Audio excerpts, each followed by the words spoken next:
Abrimpong TV, bringing the globe to your doorstep. Emamo akwa babiem eba Abrimpong online television eso.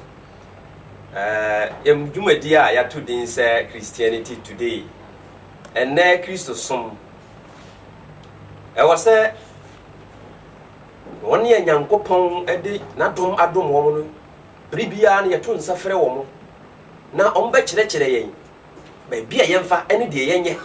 Na may Christo som no atimi awie peye.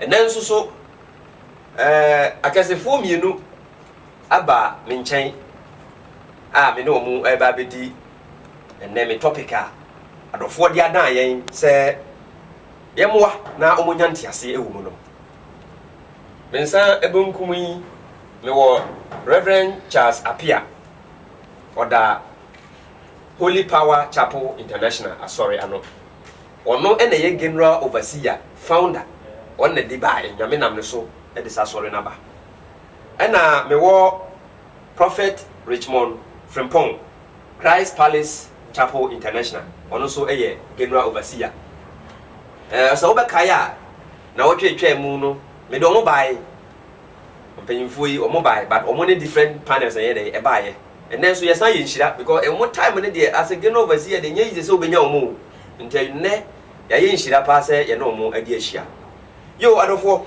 ene dwumadi e yedi ene Christianity Today and topic a ye ba me di hu nkomo e the voice of the Holy Spirit honkonkono ene so obia ne te honkonkono ne ana ene obeti ni nyina wa ha na wona wote honkonkono ne no e de na omo ye omo di so na so why di so a e de ne ba na so wodi so a de ne ba ye be kasa ansem ni nyina wa ha no mo akirechiri mu am wa hunu na wa hunu die sese wo ye na banyufo e ma kwa ba e ba me dwumadi e so ye she edwumadi no asene osofo meba wo hono mo se ka se honkonkono a wono kra wa de man mai ne honkonkono osofo medasi se ye ka se honkonkono a is the third person in the Trinity. Oh, okay. Basako nyame basako emu baako. So simple way or you nyankopon.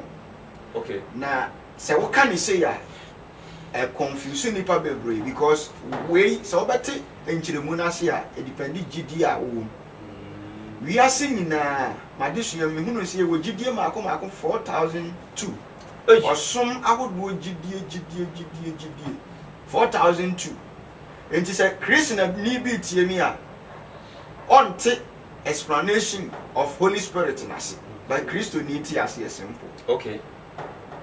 Na no obi opeso oba Christo mbeti ase onyankopon ba sakro adenti na oye ba sakro Adam pen so no onyankopon betena nipa nchen o no ankasa ni nipa bio ebra nipa ya bone no afei onyankopon e ma abofo ene bai nyame mu se abofo ni nipa tena no emwa enti o ma ne doba Jesus Christ ni nipa betena se onyankopon aye onyame a no ni Adam tena okay ana Kristo Yesu wu achi okọ osoro no oja ye honkonkora ye ne te se onyankopon ti nyame ba asakoro no se obi tia na eno no okay medasi Odivo, papa, honkonkono.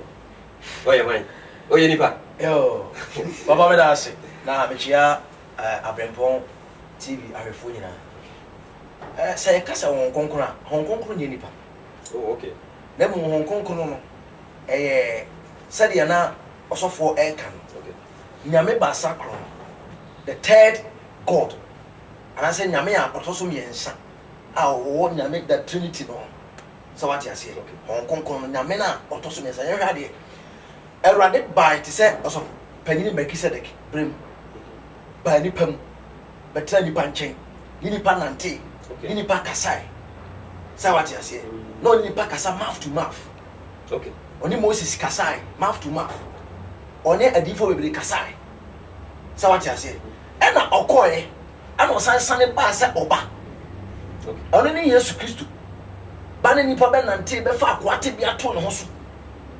So what you say? Be fa akwate bia to ne so be yes o say o be yes nipa. Okay. Na oni nipa nse so be ye pe. Na o be nante e o nipa nse so so.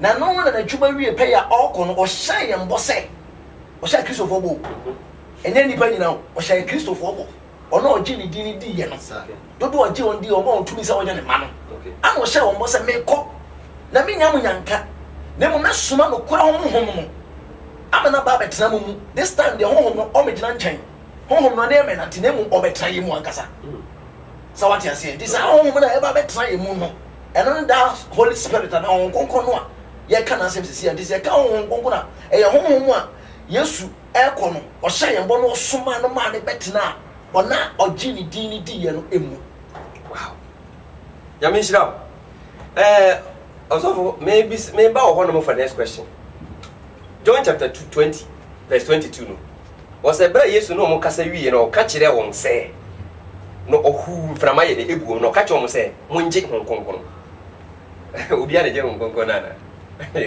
na obi a ne gye Honhom Kronkron ɛno yɛ ne ba na sɛ obi pɛ Honhom Kronkron a ɛdeɛ ne sɛ sɛ wɔyɛ ansa na ne nsa adwumi aka Osofo me da ase na ansa na mesa ba question so ma menka asem bi na ade bi nya clear wa ha okay Onyankopɔn bo nipa sɛ yesuban so ne yense so ate ase enti wo ye nyame suban so ne yense so de na ma wo ye nyame suban ne yense so enya wo behavior but you are trinity ade bi a ɛyɛ yensa na yɛ baako no ɛyɛ trinity enti wo nipa dua no wo ye soul body and spirit nyame suban ne yense so no ɛno no sɛ de nyame yɛ agya ɔba ne nkonkon no what you say wo so your soul body and spirit but wo ye nipa baako wo nye nipa miensa enti onna ya no ni Kristo sum gidiem ya wonte saa de na se sane ye ya soul body and spirit ebe ye nipa baako no saa na onyame agya oba na sonson konkon etie so wo say ede ebe ne ebe ya ebenya konkon ansana ubetumi anya konkon dis are repent wo sachira wadwene because aye bibi na attract no niema pa tie ne din no honhom konkron enti ayade e hote enti se wote boni mu na wansakira ebe ya de se wonsa beka enti first step aye repentance second baptize you have to be baptized and say about you number 3 abide in Christ tena Jesus mu John chapter number 15 verse 4 and 5 wase montra me mu na me nso mentra mu mu said ya meti agya ni mu no enti gisa won so wotena ni mu na onyame onkonkoro na ede ade am enti aya na montuo a process bia obefam said ya medi nkan abobo so no ti onkonkoro ni wamma obi a enye automatic say ya bom intimidate me na mo amanya onkonkoro so we follow sa anamo ya mabobo so yibi na minim se ebi wu akira osofo won so de beka ya minshira odifo papa me pe Honhom Kronkron pa ne ja bi gina ha me pe Honhom Kronkron ede na meye ansa na me saka me na se osofo na ne obi se Honhom Kronkron no onyame Yesu Kristo na se okon wa ankyerɛkyerɛ asuafo nim se wo Peter wo na obeka onsa beka ana John wo na onsa beka okay na mum ɔhyɛbɔ sɛ mekɔ menya mu nyanka na mɛsoma no koro honhom ayɛ honkonkon no so ate ase enti onipa bia wa asase so onya bɛgye wan edin ni dia o bɛgye Yesu din ni dia o bɛgye Jesus din ni dia saa honhom no koro honhom no ebetimi aba bɛtena ho na bɛyɛ de na obi so aba bɛgye din na di okay ya ansane ma so obi agye din na di na gye sɛ ɔnante sɛ de edin no ɛteɛ Ephesians chapter 15 verse 1 wa say enti mo hwe mo da agye yi anase enti mo nante sɛ ne a ɔna onim nyansa na mo sɛ nyansafo mo hwe mo da agye yi if say na ye na bone sa wate ase enti sɛ o ba gye Kristo dia o so nante ti sɛ Kristo ni utu ana mo ti sɛ o Kristo ni wa brabo efata Kristo abrabo sa wate ase sɛ o mo abrabo be fata Kristo abrabo dia ene de on sabeti ni ayede aka honhom no tu so fo so ka sɛ ni sɛ agye sɛ ye boss ene kure wonya bagye din di a e wo se boss because o hwe Bible no a ebra na asuafo nam no mo ka nyame ahyɛ no so omunya ka asɛm no nipa nya bagye din di sɛ kimo the next agenda ne sɛ onipa no obɔbɔ na su ene hye agya oba ene saa honhom konkron ni din so what you say it the moment I bagye Kristo di that was the first time would Kristo di na ye boss su e hye agya oba definitely honhom no ba ye dey eba betena wo. That is the Holy Spirit. Ana asɛm bi so ka Romans chapter 6 verse 1 asɛnti yɛntena bɔne mu na adom no so ana. Edi sɛ wo Kristo mu nnɛ na sɛ wote bɔne mu honhom no ntini ma so da. Konkon no empefi. Wo so efi nwuma nkwa na wo ye. So ati ase. Konkon mpa adwama mo. Empe kro no, empe nsa no. Empa kohwie.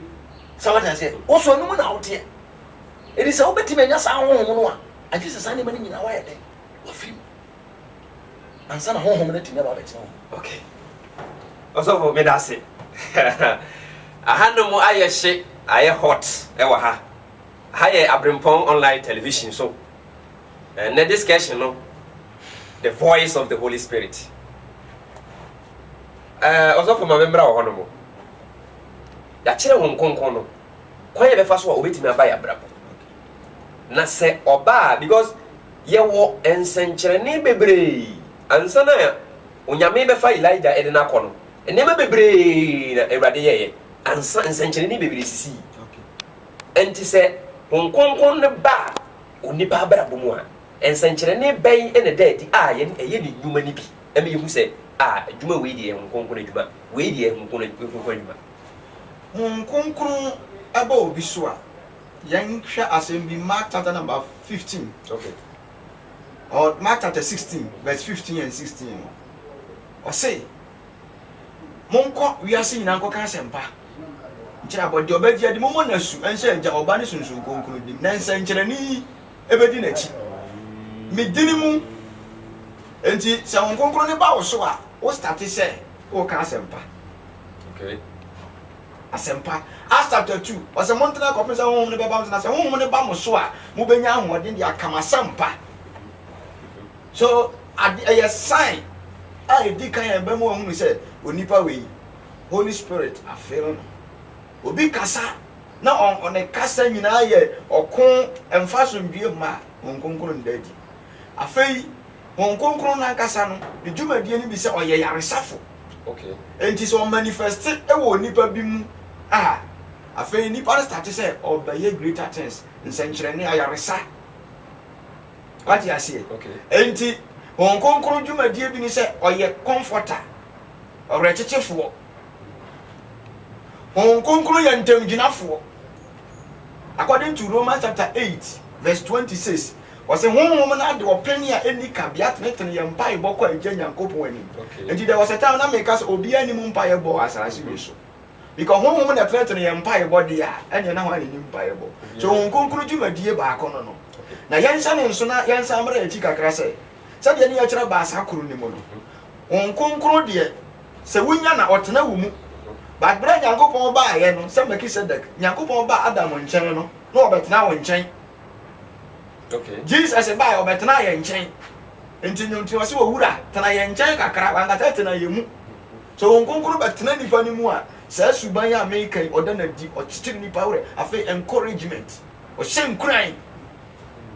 What you say? And yet, or say, because of say, okita to me, or yami, or to me, such a realm to a silly pump cry. To conclude, my dear, a uncountable, but fewer, the best of the possible. Many penny ban must say, near my puppy, elder dear, ever in a brabuno.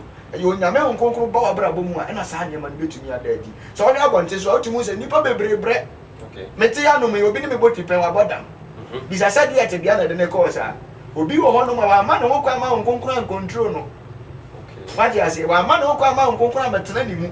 Ti afei amana bra bo aye bibie wo. Ti nkonkran betena wo mu a e transform. Okay. De wo ko Nyankopon ani wonyam mu. So say de madi nkan aka no. Nkonkran dwuma die nyuma pa bebre en woda nati. E wo ya bra bo. Although nyame nshira. Wow. Nkonkran adwuma. Odifo, ma membra ho no. Ni nyuma. Ye funu ni nyuma bebre. Na se honkonkon no e wo bi so a. Se de me din kan e won sankyere na esese ye funu. Odi be ka ko madam. Odifo, so for me da was. Na de tene se honkonkon nya ba wo so. 1 honhom no. Okay kan 1 Corinthians chapter 14 no. Wo hye yembo. Okay. So I say honhom no ba ɔse ɔde kɛtrɛma bɛka kasa foforɔ sɛ wate aseɛ nti the moment a honhom kronkron ba bɛtena wo no daa honhom no ɔbɛkyerɛ wo ne kasa okay ɛno na ɛyɛ ne ɛka ne tons no sɛ wate aseɛ kasa hodoɔ anaasɛ kasa foforɔ no ɛno no ɛdi obi a honhom kronkron wɔ no so no definitely sɛ person no so ɔha aseɛ sɛ ɔbɔ mpaeɛ sɛ ɛki mu a ɛnam sɛ honhom na ɛti ne mu na ɛde ne yɛ adwuma nti daa honhom no ɔbɛka ɔno no kasa ɔsɔfo me ba obi a ka tons biara na ɛna honhom kronkron wɔ no so tons no ɛne nti yɛka sɛ honhom no amfa ama wa wate aseɛ nipa bebree wɔn ka tons nipa bebree wɔn ka kasa foforɔ ɛna pɛsɛ me ho nanso deɛ ɛnti aseɛ wɔn ni sɛ ɛnyɛ wɔn ka nyinaa ɛna yɛ de honhom kronkron de ama wɔn oh okay ebi musua oh okay ebi mu de blackboard asi wɔ ana yɛatwerɛ kalabasata gu so hey oh yes oh okay eti bɔ sɛ ɛkyerɛ kaka ɔno kaka ɔsɛ la asɔre bi bɔ ɛtimi hyɛ sɛ wɔn anka tons no mɔ mpaeɛ ɛwɔ yes ɛwɔ but yɛ wɔ deɛ honhom no ankasa de ama wo ɔsɛ wokenkan Acts chapter 2 no a Bible sɛ bra honhom no ba wɔn so no afei asuafoɔ no nyinaa sahyɛ sɛ ɔmo ka kasa hodoɔ sɛ wate aseɛ ɔmo ka kasa foforɔ saa tons no ɔmo ka wei na wei ka wate aseɛ enti Bible sɛ afei ɔmo gyina hɔ nyinaa sɛ na afei deɛ na asisi ɔmo so ɔmo keka kasa ɛyɛ honhom mu kasa ɛyɛ honhom na wɔba wo mu no honhom na bɛtena so ne kasa no enti saa 1 Corinthians na bɛka kyerɛ mo honhom sɛ deɛ ɔkasa kasa no ɔnka nkyerɛ nipa ne mo ɔka kyerɛ Awurade ɛfiri sɛ ɛyɛ honhom mu kasa na ɛyɛ Awurade na ɔtoo mu no ɔyɛ honhom no ɔno na ɛte saa kasa no ase okay sɛ wate aseɛ good enti sɛ honhom no bɛtena obi mu a ɛda adi ne kasae na brabɔ ne su sɛ wate aseɛ yɛwɔ sɔfo bebree wɔ hɔ a ɔyɛ sɔfo ba honhom nti ne mu hey samu honhom nti ne mu ɛdɛ nti a honhom koro ɔbɛna ne ho ase ɛyɛ honhom a ɛyɛ kronkron ɛbrɛ ne ho ase paa honhom koro mpɛfi bare yɛ ɔsɔfo bi wɔ na brabɔ ne ne su ne ne ban bi a ɛwɔ mu no wohunu kora watimi sɛ wei deɛ honhom no ankasa nti ne mu very serious na meka kyerɛ wo yɛwɔ asɔfo bebree wɔ Ghana a ɔmo ne yɛ ɔmo su ɔmo ban ɛdi mi ehu sɛ wei deɛ nyame honhom ankasa yɛ honhom kronkron na Yesu hyɛ yɛn bɔ no ɛnti wɔ mu wow so what you say wow enti bi mu bebre but ona honhom ti wo mu wo de ya sene obi ka sofo bi ho asɛm a men ka so obi ka sofo asɛm ma wo reply what you say but sene wo tell you asofo ni bi mu ho a ye ka wo asɛm a so be sikra ba abe reply asɛm no ne ase no agye ɔkon na mo no akasa ni padua o ma honhom na ti ni mu no enya adwuma no ma no okay it is a honhom be try mu dia da ensankyerɛ bebree ma nipa hu sampa wo nyame honhom no ɛde ɛtini mu okay madase odifo my next question be ba osofo hɔ no mo pepe we kura the other meta friend apostle because okuta the apostolic gift no enche sɛ ya kyerɛ honkonkon no ne dwuma wɔyɛ ama adɔfoɔ ne atiefoɔ honkonkon ne dwuma a wɔyɛ ɛwɔ nipa abrabɔ mu a ana wo gidi ni abrabɔ mu a sɛ me po honkonkon na sɛ me nsanka honkonkon a ɛdeɛ ne bisi life without Holy Spirit na bi say ati sɛ akɔto milo konko okay ada bola so anigye bi anim ati ase milo konko no de man anigye ba ma nipa kondo ne sɛ adeɛ na ɛwɔ mu no okay so nipa bi a honkonko life without Holy Spirit what is that idea because said the ne yɛka ne dwumadie no sɛ dwumadie nyina dwumadie papa a onipa sɛ da di wo mu so sɛ eni wo mu a abrabɔ no wo bɔ ne sɛ ati ase adwuma na wo yɛ no wo yɛ ne sɛ enti mabisam ka asɛm bi ɔsɛ adenti na sika wɔ kwase yansam so ɔde bɛtɔ nyansa bra onni tire ati ase obi a wonni honhom yɛ ma wo ware begu Holy Spirit na adwuma wo mu a ware begu because da bi amba ko suba ya bɛda die kasa ɛho nteɛ okay ati ase enti life without Holy Spirit there ɛyɛ very sad ɛnyɛ sɛ enka ɛyɛ automatic sɛ obiara nya anka sɛ nka obiara nya bi but esan sɛ nya automatic minimum ɛyɛ process say we do so say dey din nke akeka no ka mesere say obi hwe me no otie mi a on starting to anamon onye Kristo onyame ba ni ndi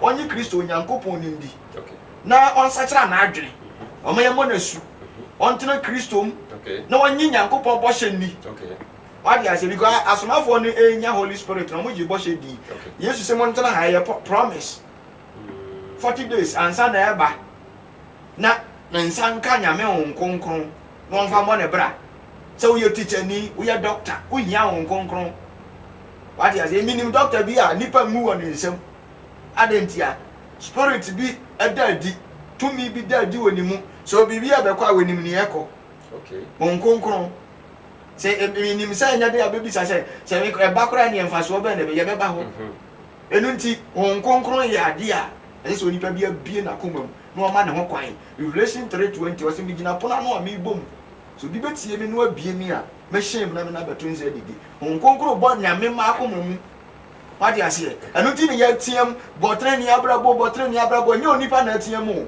wase se won fa mfiri soro ama wa untumi enti kawe ya ye kan ni asofo bi e kan no se nyame amfa ama wa untumi nka nyame ase enti wuti osofo bi se wo kasa na asema wo kan ye no kwasem a tie na di so na beboa na honkonkro metra no abrabo transform wow papa nyame nshira ya wa bibie ne masu ama enne atifo mo hwe me ewo dwumadi so no omani age pa se de meminim se mani age no ne gi atifo ani age yes nyame nshira mo pa osofo ye de dwumadi no e ba wi ye no ade ba ko mpese me bisa wo no se honkonkro no ba onipa bra bomu mfaso obey ena wunya tiewa yo so me da se so honkonkro ba ni pa bra bomu one emana bra bo esini okay emana namon esisi okay edino ekọ inhyiram so what you say yes ema ne oye bia eyi okay if you say honhom na ati wo mu odwumo bre na ho ase okay ezi de bia da na ahobrase su edadi wo mu ama ba bia onam bia no favor ana odom bia de eba wo so ko no honhom ne nam oti wo mu ti ba bia obi bewura obesan no bewura beko okay baby obi beduru obewu no obeduru atwam so what you say because honhom na ati wo mu no ena na ne wo ko ti se honhom no nya ba obi mu a emfa so be pray na nipa ni nya titiriwo se obi oyo osofo ana se oye nyame dwuma nyame afrewo de wa to asafo ana se de wa gina asafo bi mu no se sa honkonkro mu a ma wo so a papa wadwuma a oye nyina no wo de ahoden ne honam na ye okay ekoba ne sa ahombone timi ye de etake what any time so ba sa honhom no wo so a emma ahoden se de na asem ne ka se nya ba mo so menya ahoden no emma ahoden so ba ene nyini kyene ba ni ba bra bo okay okay so what I think honhom ne ba so de ya ne ma be pray ana obenya ti prese obenya sa honkonkro okay ene na chese esese nyina ye prese biri ni abiri bia no ye ne honkonkro be dai ebe nante se de be ya abrabo no betumi asi yie kristo soma ye som ne ye koba ne mirikatu ne nsumu ewie mu ne bra ye biri ni nyina na se benya asase so nhira na nya kwan ayre akọ osoro hemiem onya menhira papa emfa so be wadama pa bi kame ba ko amede so minia di for the so ne say Holy Spirit direct our steps. Okay. To two anamon am I. Ebaya me din ba me mama say dia honkonkro ti ni mbaka che me tie aduro so na ede meto ho. What you say? Because honkonkro ti mu a otutu anam. I'm not saying say so hento. Ba che tie ni e pa. But essence otutu anamon ti otutu di siye. Bible say we are dey tutu onipa anamon di siye. What you say? And he said, "Bas honkonkro ti mu a or direct steps." E bia na person the Bible scripture be back here. Romans chapter 8 verse 9. Okay, nkaya. E be kire say honhom ne betena wonipa mu a eboa na mani tutu na namon e dey e di siye. okay Number 2, he gives you spiritual gifts. And the sunsum modom at the dom. 1 Corinthians chapter number 12, verses number 7. I say na honhom ne so da ne ho adi wo mu nyina mu ama ne yeye. Obi omani nyansa senka, obi omani nimbisanka, obi omani nsankyerane, obi omani tumidi, obi omani ayaresa, obi omani honhom, obi omani kasa hodo nkyerase. So ni nyina ye honhom no na de ba. enti ɛyɛ na sɛ enka Kristofo ana nipa nyina bɔ abrabɔ ya ma honkonkona betena wo mu a saa ayaresa dom na ɛbɛba wo so ama mmerɛ bi a yare bɛto wo no wate ase panimfo sɛ ahohene nti ne yɛgya ma wore de enti a na nipa bebree etini no wo kwa tifi no oba puye sɛ life no ɛyɛ with that Holy Spirit enti bi to na onim ne yɛsɛ sɛ wayɛ okay ana sɛ wɔkɔ nso a sasa honkonkona nti ne mu nti sɛ wawura gyamu sɛ wawura nsuo mu wonim enti aboa yɛn ma ɔsoro dom me ne wo kasa yi ɛyɛ honkonkona dom ɛna de me kasa yes sɛ me yɛ onipa ana sɛ yɛba ne school ne yɛde kasa ka bi yɛbɛka sɛ yɛma mpani betumi betena but sɛ ɛba bi a word of God na sɛ me ne ma mpani betena school bɛkɔ fam yes enti Bible sɛ na bra honkonkona den na di wo Peter num mu no ɔmo hu sɛ ɔne Yesu na nante yɛ na dako Peter de akukuduro ne nam yɛ honkonkona ne dwumadie ne bi ɛma nipa akukuduro baabi a yɛnwura wobɛkɔ But because I know we are saying an idea. Third one, he empower you to proclaim the word of God. Show them how to meet Pemukanya. He guarantee you a hope of heaven. What's the one man? Why do you answer or so could materials of me catch us a misro me boy? Misro, me one that's so. Okay. Misro wo back okra. Obi tie me no ye honam ni ani obaka to duru ka akon matwam wonsuro wo nkyere se nhwe ohun yie but se bibi to me ma mi wu a me yam nhye me se won konkoro ti mu a unya akokuduro bi ko wabrabo ne wanam ntu esisi yie eja wani gie enti se de na osofo eka no ne mfa so de ye bebre ma me mfa ba akopentwato a life led by the Holy Spirit is fruitful. Jesus is mo tena me mu na me nso me tena mu ana mo so aba bebre according to John chapter number 15 verse 5. Okay. Enti ema wo so aba de wo beye bia ye nhira na otanfo kura suru nti end time Christians o topic ni e kama o me anhwa hon konkron ati ase because wo betumi anya subon sa hon konkron nya adwuma Acts chapter 19 Bible say na Paul no mu hunu ona waje adie no obisa won sa mogidi ye no wanya hon konkron na mo se ye ntepen sa hon konkron bi wo baabi na Bible say Paul de ne sa gu won so de hon konkron ma won enti brei de ya kan ye di mu adanse wo kon ada tu anamo bi pe wo sofo ye nyame nipa bi a nyame honhom woni mu on sere Awurade hon konkron na Awurade tumi me hye wo ma wow aboso nyame nhira pe osofo a nyame honhom ti di mu no ode Bible no ye adwuma kan se de nyame asem etie no ene na chese esese obi ba wo so be frew so be WhatsApp so be connect to Facebook ene oda ma fa number tudwa na obi a obetie na ebeka na koma se oji nchiremu no more because minim se won nsem bebre ka pa na ye bere ninti pa cho fa number tudwa nyame hira wo se o pese onime din komo ana ye che nyame asem ade frɛ me 0245 654171 se de yaka hon konkunu dwumadie no e fa ye mu da di papa ye na dwuma sayare bibia hon konkunu ye no ye bie yakoma mu de ma no nti ode ye ti wo di answer ode frɛ 0245 654171 Awurade ani onyamonka Awurade hia odifo meba ho no mo na ode o number atudwa na adofo mu ehwe Abrempon online TV no se de wo chire mu na wo ba ni ma mu no wo be pese oba connect na wone wakasa wo agya kwankyere ne mo afi ho to wada mo fa number atudwa yo papa ansa me de no ma na atudwa no asem tia wa me pese meka ne meka nyina ne se na osofo ka bi se pe osofo a nyame ngo sra e won so na nyame adom di Bible no eye adwuma ne kɔ ne nkyɛn na won sra adom ne mawo se wate ase ye wo sa asofo bi bere wo kuta Bible no ɔde nyame adwuma obi wo ontu aduro obi wo ontu aduro obi wo ye nyame adwuma kuta Bible ontu aduro but still that onkonkono no oni bi se wate ase okay it is o po bi a honkonkono no e wo no so akɔ ne nkyɛn ma so benya bi a ayi se wokɔ de honhom no abɔ ne su honkonkono su bɔ no aba ne so Holy Ghost baptism no say obi e bi wo no so obi a honhom ne dadi wo no so so what you say because you want so for bebere wo say you want so bebere wo they don't believe Holy Ghost omunye honkonkro ni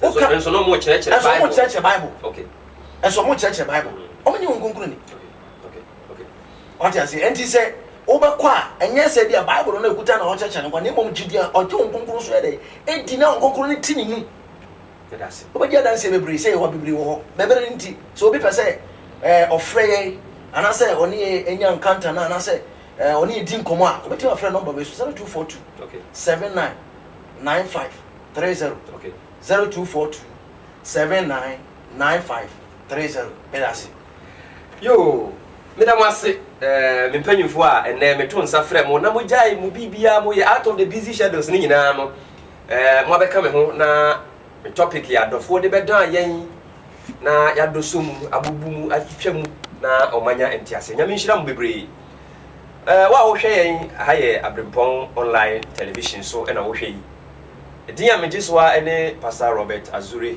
ane me na me di dwuma mu dwumadi mu chiame se bibi kire wadwen wo question bibi sa na onti bibi ase a obetimi afrɛ me ana obetimi asende me WhatsApp message 0242850126 0242850126 question bia na wo a kire wadwen no fabre ye na nyame enkofo wasiesie o ama mo enwosoro a obekirikiri mu na wa nya honti ase onyame nhira wo ye besan ahia bi